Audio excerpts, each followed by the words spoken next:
Update news. 40 गावात श्रद्धांजली कार्यक्रम संपन्न। परभणी इथं संविधान बचाव लढ्यात सहभागी असलेले भीम सैनिक शहीद झाले। त्यांना 19 डिसेंबर रोजी सायंकाळी 6 वाजता श्री छत्रपती शिवाजी महाराज चौक 40 गाव इथं भावपूर्ण आदरांजली देण्यात आली। यावेळी सर्व समाज बांधवांनी व संविधान प्रेमी यांनी मोठ्या संख्येने उपस्थिती दिली।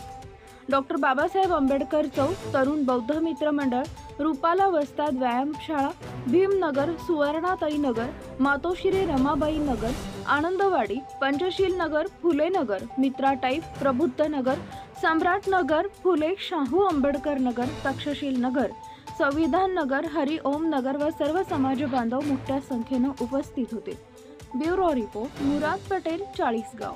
शांततेने शासनाकडे न्याय मागत असून शासन ह्या गोष्टीची नक्की दखल घेईल व समाजाला न्याय मिळेल अशी भावना व्यक्त करून मी त्यांना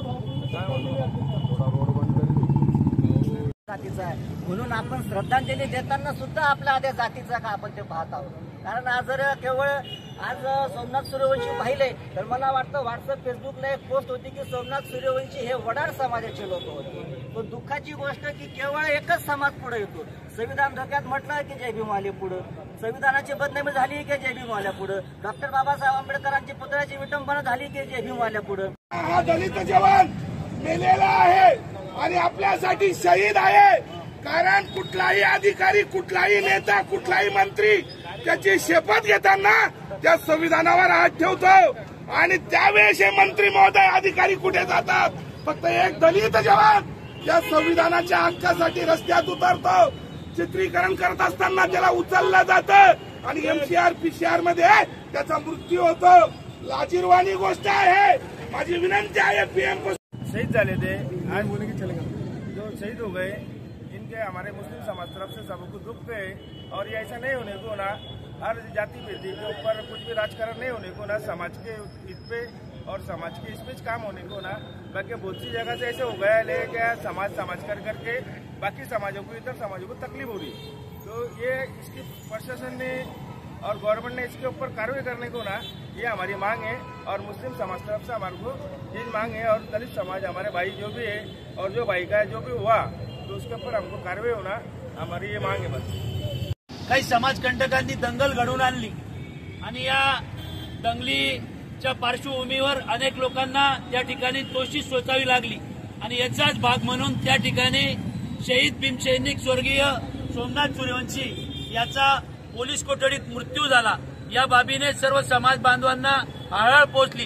त्याचप्रमाणे दुसरे या अंत्ययात्रेतून परत येणारे आपले शहीद भीमसैनिक पॅन्थर विजयजी वाकोडे यांचं देखील याच्या कारणाने निधन झालं।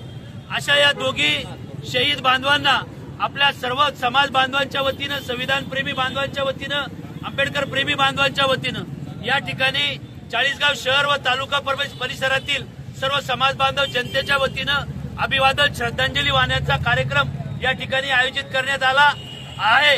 या ठिकाणी मी समाजातील प्रमुख नेत्यांना विनंती करतो की त्यांनी या ठिकाणी शहीद सोमनाथ सूर्यवंशी या भीमसैनिकांच्या प्रतिकृतीला पुष्पहार अर्पण करावा व त्यानंतर या ठिकाणी आपण सर्वांनी अभिवादनाचं प्रतीक म्हणून मेणबत्ती लावून त्यांना, दोघी दिवंगत भीमसैनिकांना श्रद्धांजली व्हावी करतो। ही संविधानाची विटंबना केली जाते व विटंबना केली जाते असताना त्या आरोपीला मनोरुग्ण म्हणून सोडून देता आणि जो खरा आमचा भीमसैनिक आहे तो निष्पाक आहे, बॉम्बिंग ऑपरेशन करून त्यांना घरातून आणून व त्यांना या पद्धतीने एवढं मारल्या गेलंय। आपण सर्वांनी पाहिला असन सोमनाथ भाऊचा व्हिडिओ। त्यांना असं कधीच व्हायला नाही पाहिजे आपल्या भीमसैनिकावर एवढा अत्याचार आणि आपला एक भीमसैनिक आपल्याला सोडून गेलेला आहे। मी प्रशासक व शासनाला व जो सरकार बसलेला आहे त्यांना आव्हान आहे आमचं की यांना न्याय नाही भेटला। आज आम्ही शांततेत आहे, नाही तर आम्ही पुरा देशभर, भारतभर आम्ही या सोमनाथ भाऊचा बदला घेतल्याशिवाय राहणार नाही। Subscribe now and press the bell icon. Never miss an update.